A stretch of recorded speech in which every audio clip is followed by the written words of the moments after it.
All right, I want to thank George Myers for inviting me to speak to you today. I want to thank you all for joining us. I am Joe Kexel, running for United States Senate for Wisconsin in the 2012 campaign. I'm running as Libertarian, which some people may not understand what that is at first, but it's simply, I believe that each person has their own life, and that life is important for them to lead themselves without government intrusion. Now, the number one platform I have at this point is balancing the budget. We have to balance the budget this year, not in 30 years like Mr. Ryan suggests, or possibly never like some liberals seem to think we can just wait forever on this. We have to balance the budget now, and there are ways we can do that. In fact, John Stossel had a proposed plan that actually balances the budget in 1 year. Now, the top three parts of that budget, they're not for the timid, I'll tell you that. It's very simply, number one, we cut the military defense budget by 2/3, and you can save up to $475 billion right there.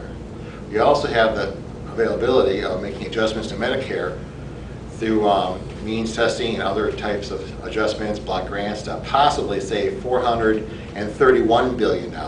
That's some serious money, folks. Now we have one more step. That's Social Security. Now, by using means testing on Social Security, there's an extra $170 billion in savings.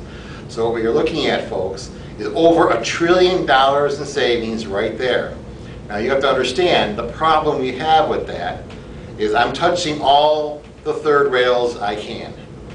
Like I said, this is not a budget for the timid, but this is a budget we must have. A balanced budget allows us to do the crazy thing of paying off our debt, because we can have surpluses again.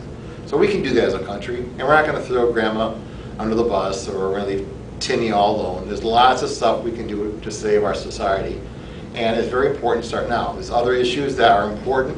In some groups, I will admit that I do support the Second Amendment. In fact, I support the entire U.S. Constitution as it's written, which implies a small, limited federal government, and many things that you find done at the federal level will be done at your state level. It's a little different view of America, but it's a view that I think his time has come. It was what we started with in the past, and I think it's time for us to get back to that now. So you can save your questions for later. Thank you. I'm Joseph Kexel. I'm running for United States Senate.